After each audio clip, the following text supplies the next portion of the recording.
दिल छू लेने वाली छोटी सी कहानी। चलिए दोस्तों शुरू करते हैं आज की कहानी।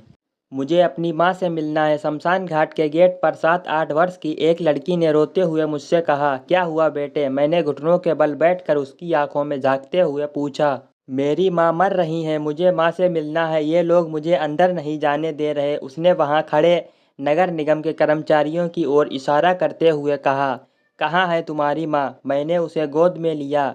वो सामने प्लास्टिक के कपड़ों से ढकी हुई सामने से 10वीं गठरी की ओर उंगली से इशारा करते हुए उसने कहा, मैंने देखा चारों ओर लाशें ही लाशें दिखाई दे रही थीं। एक के बाद एक लाशें बड़ी तेजी से जलाई जा रही थीं।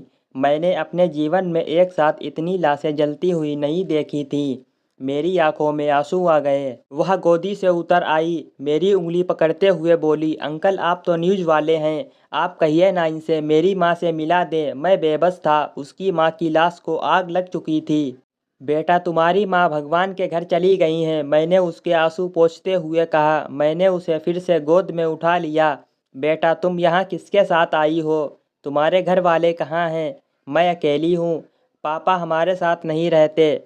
मेरी माँ यहाँ जे अस्पताल में दाखिल थी, उसे कोरोना हो गया था। ये लोग एम्बुलेंस में मेरी माँ को आज सवेरे यहाँ लाए हैं, मैंने खुद देखा है। अब कह रहे हैं कि तुम्हारी माँ हमारे पास नहीं है, हम उसे यहाँ लेकर नहीं आए। जाओ अस्पताल में पता करो। मेरे साथ मेरे मामू आए थे, लेकिन मुझे यहाँ छोड़कर ना जाने कहाँ चले गए। मुझे मेरी माँ के पास जाना है। वह फिर रोने लगी। हमें हमारी माँ की शक्ल दिखाओ ना। वह लगातार रोए जा रही थी। उसने सिसकते हुए कहा, अच्छा अंकल इनसे कहकर मेरी माँ की एक फ़ोटो ही ला दीजिए।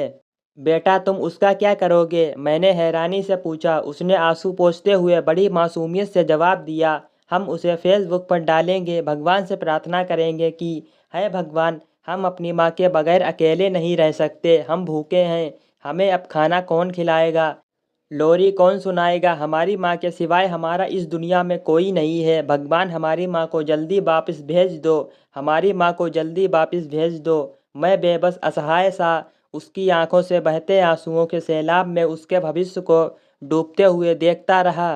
दोस्तों कहानी अच्छी लगी हो तो एक प्यारा सा कमेंट करके हमें ज़रूर बताएं और इस कहानी को लाइक एंड हमारे चैनल को सब्सक्राइब जरूर करें। चलिए मिलते हैं अगली एक और ऐसी न्यू कहानी में।